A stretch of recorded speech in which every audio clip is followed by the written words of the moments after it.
terms of what we discussed this morning, I mean, the whole variety of things, and especially about the nature of the integration business. I mean, it's changing, isn't it? I mean, are we going to see a whole kind of consolidation going on at some point? I don't know about that, but I thought it was a really open and definitely an interesting discussion, and I think there were a number of key themes which included that there was one engagement that was driven typically by the facilities teams, and that felt different to the engagement that we see driven by the IT teams. What particularly impressed me was how far the industry has come, and really how impressive companies are in our space to handle the complex projects they're handling. You know, a variety of people sat around that table, all doing very different things in a variety of relatively extreme situations, and how well they're doing it. Now, if you compare that to the average IT integrator, yes, they'll be doing it, but there'll be bigger teams, a far more complex skill set. In fact, actually, AV is punching well above its weight, in my view, with extreme competency and with some huge clients on big-scale projects. I thought that's what came over pretty well. That's right. And I think we talked about the fact that when IT has been driving strategic projects, that's been excellent. It's created a vision, a strategy and a budget, but equally many of those projects are communications-led. So they tend to focus on some of the more standard meeting rooms or collaboration spaces. And so it's still often the facilities and real estate and executive teams that are driving some of the other parts of AV, such as the event spaces, the boardrooms, the reception areas, etc. And I think there was another point that was made around this, which was that in the IT space and those communications UC environments, the vendors, typically Microsoft, Cisco, Polycom, are organisations that are big enough and have budgets to help establish what the return on investment case could be for the customer. So they really focus on convincing the customer of the solution that they're solving and why that should be invested in. Whereas on the AV side, where often we're integrating a solution from multiple vendors, no one of those individual vendors has, for instance, said, hey, here's a business case for why you should invest in an event space.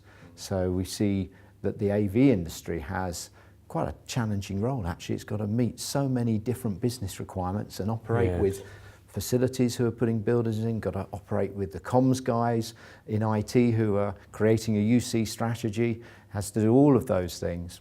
Well, a big bone of contention last time we had an integration meet was the vast amounts of money spent on accreditation. And it makes me think how effective, what the industry needs to do to actually make accreditation, update it.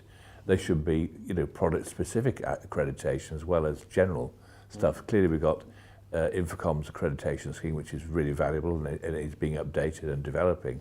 But a whole lot of other accreditation as well, on product like Microsoft stuff, which takes a lot of money, time, experience over so many years to really become expert in. And these people need to come from somewhere, and you see all that side of the business beginning to grow, and suddenly you've got quite a big organisation on your hands. And where do these people come from? That's right. I just don't know. And remember, Clive, that in the AV business, we typically, as AV system integrators, have many more suppliers than many of our IT counterparts. So we can have 1,000 suppliers. And if 100 of those suppliers create a channel program that requires that we're accredited and trained, exactly as you suggest, the cost of managing that accreditation process and buying all the demo kit that those vendors would like you to buy can become pretty big. Where is the role of education with manufacturers? I've always felt that manufacturers should have more of a commitment to education. I think they would prefer to have. They do a valuable job when they're able to do it. Throughout the chain, educating integrators and consultants, actually. I think people should be working more closely together. I suppose I'm sticking my neck out by saying that. I sometimes feel the manufacturers are being left out of the equation in a sense. And we're seeing some conflict within these ecosystems where you think certain people have an agenda of their own and how much of a mixed ecosystem there should be within installations and where the training comes to actually manage that complexity. And that's where the difficulty comes, I suppose. So it's more of a personal relationship with the manufacturer coming on, I suppose. How do SIs, what sort of relationship do they tend to have with the manufacturing area? Well, is it quite a close one, or is it a workman-like one, or? Making a generalisation, there are almost two ways that a system integrator would work with a supplier or a manufacturer. One is where they become very, very aware of what the manufacturer does. They love the product and they go out on behalf of the manufacturers and sell that product into the market. The other is that a system integrator is closely aligned to his customer, and so the customer is making choices about manufacturer, and the system integrator is then going back and sourcing that product from the vendor. So if you are a system integrator that is mostly customer driven, you have to be supplier agnostic. You're going to cover a lot of products.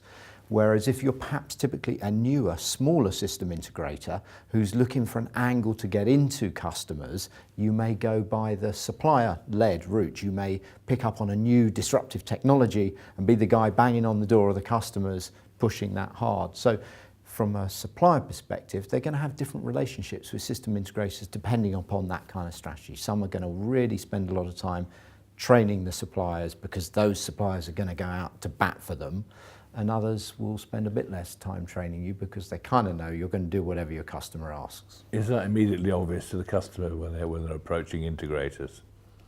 That's a very good question. When you've got extensive accreditation, you think, well, are these people, naturally there because those are the qualifications they need, or is this a vendor-specific type of accreditation where they're selling their kit? Yeah, and the customers always, this is a key to the changing part of our industry, right? Where are you looking for your AV system integrator to be somebody that is supplying you with a price for supply of hardware and some well-trained engineering resource to install it? Or are you looking for somebody who's actually going to align themselves with your wants and needs and become your trusted partner with whom you can then provide multiple projects over a long period of time? So these two different engagement models are out there, and I think different AV system integrators are trying to understand whether they can manage both, whether they should focus on one or the other, if they feel they should be switching from whatever they do now to the other. So yeah, I thought that really came out in the discussion today, that it was horses for courses, but everybody's trying to work out where the money is and where they should be heading strategically.